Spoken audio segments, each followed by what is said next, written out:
श्रीधाम वृंदावन की पावन धरती ऐसी है कि यहाँ हर कण में भक्ति का रस छलकता है। गलियों में बंसी की धुन सुनाई देती है, वृक्षों पर झूले झूलते नंदलाल के खेल दिखाई देते हैं और जमुना जी की लहरें भी राधे श्याम का नाम जपती प्रतीत होती हैं। यही वह भूमि है जहाँ अनेक भक्तों ने अपने विश्वास के बल पर प्रभु की अनंत कृपा का अनुभव किया। ऐसी ही एक भक्ति प्रेरक कथा है एक साधारण सी ग्वालिनी की, जिसने अपने निष्कपट विश्वास से न केवल अपने जीवन को संवार लिया बल्कि विद्वानों को भी भक्ति का वास्तविक अर्थ समझा दिया। वृंदावन के उस पार एक छोटा सा गांव बसा था। वही रहती थी एक सरल और भोली ग्वालिनी।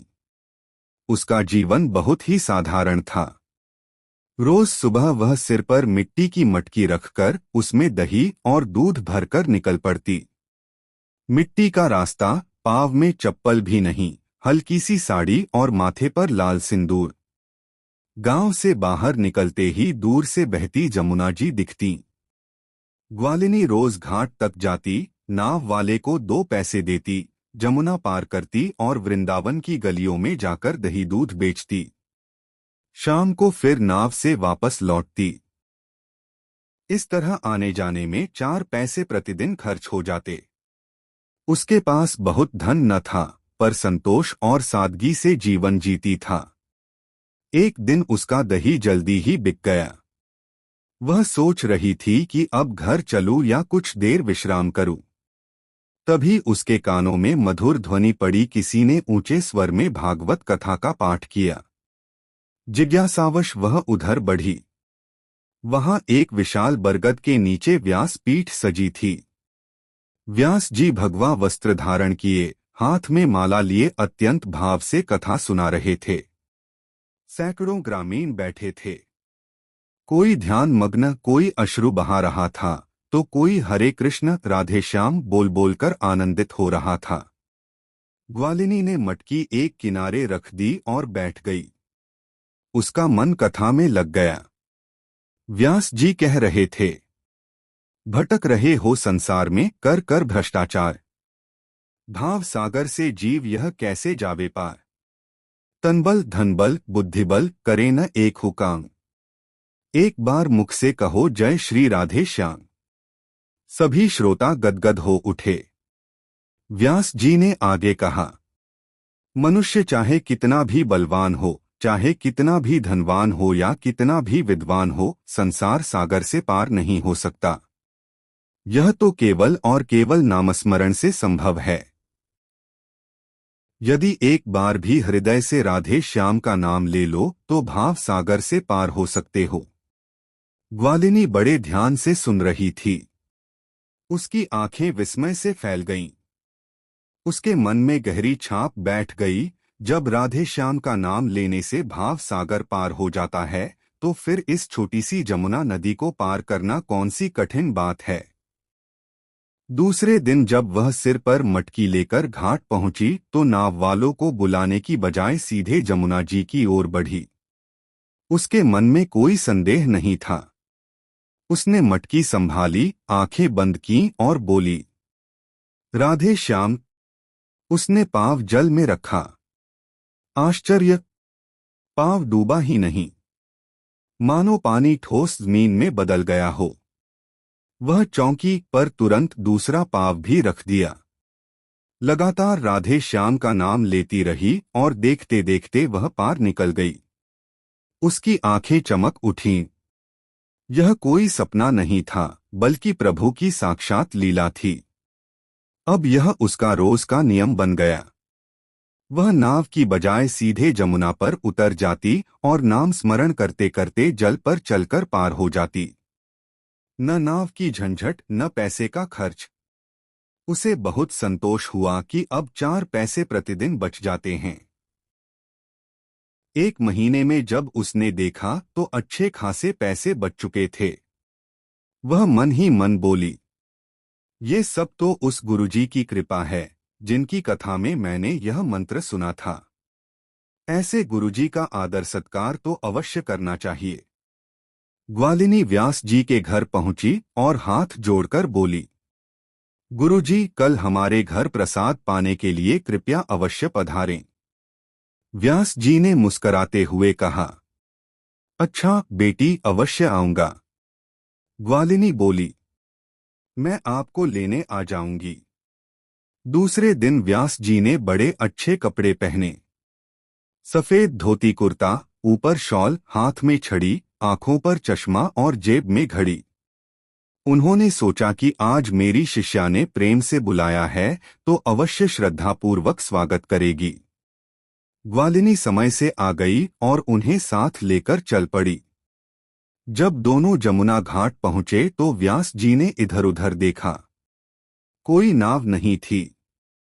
उन्होंने आश्चर्य से पूछा, बेटी, नाव कहाँ है? ग्वालिनी हंस पड़ी और बोली, गुरुजी, आप भूल गए। आपने ही तो कहा था कि राधे श्याम कहने से भाव सागर पार हो जाता है। तो यह तो केवल नदी है। आइए मेरे साथ। इतना कहकर उसने गुरुजी का हाथ पकड़ लिया और निश्चिंत भाव से जल पर उतर गई। वह पानी में ऐसे खड़ी रही जैसे जमीन पर। व्यास जी की आंखें फटी रह गईं। उन्हें यकीन ही नहीं हुआ। डरते डरते उन्होंने एक पाँव जल में रखा और पाँव डूब गया। वे घबरा गए। ग्वालिनी बोली, गुरुजी, डरिए मत। श्रद्धा से नाम लीजिए राधे श्याम। व्यास जी ने आंखें बंद कीं, दोनों हाथ जोड़े और पूरे हृदय से बोले, जय श्री राधे श्याम।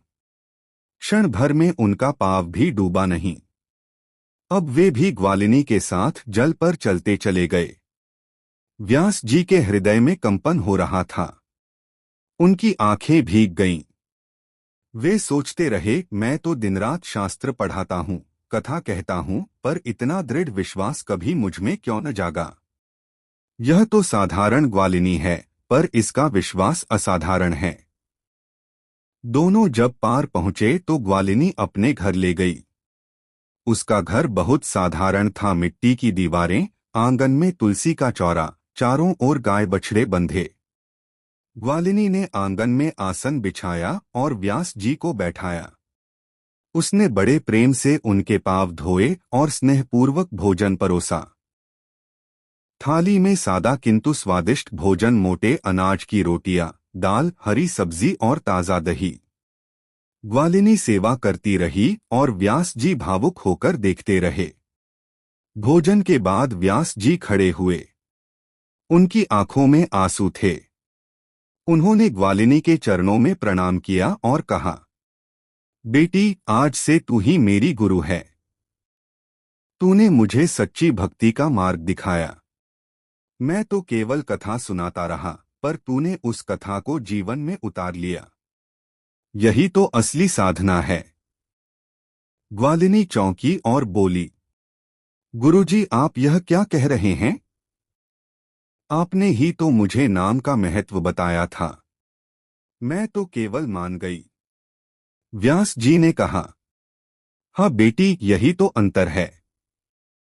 मैंने कहा, पर विश्वास न किया। तूने सुना और विश्वास कर लिया। आज तूने मुझे सिखाया कि श्रद्धा और विश्वास ही सबसे बड़ा शास्त्र है। इस कथा से हमें यही शिक्षा मिलती है कि प्रभु तक पहुंचने का मार्ग केवल ज्ञान से नहीं, बल्कि निष्कपट विश्वास और श्रद्धा से प्रशस्त होता है। शास्त्रों का ज्ञान तभी सार्थक है जब उसे जीवन में उतार लिया जाए। साधारण से साधारण व्यक्ति भी यदि दृढ़ विश्वास रखे तो भगवान की कृपा प्राप्त कर सकता है। भक्ति का असली आधार बाहरी आडंबर नहीं, बल्कि हृदय की सच्चाई और विश्वास है। ग्वालिनी का नाम इतिहास में नहीं मिलता, न ही वह कोई विदुषी थी, पर उसका विश्वास ही उसकी पहचान बन गया। व्यास जी जैसे विद्वान ने भी उस दिन मान लिया कि असली गुरु वही है जो विश्वास सिखाए। वृंदावन की गलियों में आज भी यह कथा सुनाई जाती है, ताकि हर भक्त यह समझे कि भगवान केवल नाम और विश्वास से ही प्रसन्न होते हैं। कथा अच्छी लगी हो लाइक और सब्सक्राइब अवश्य कर ले। जय श्री राधे श्याम।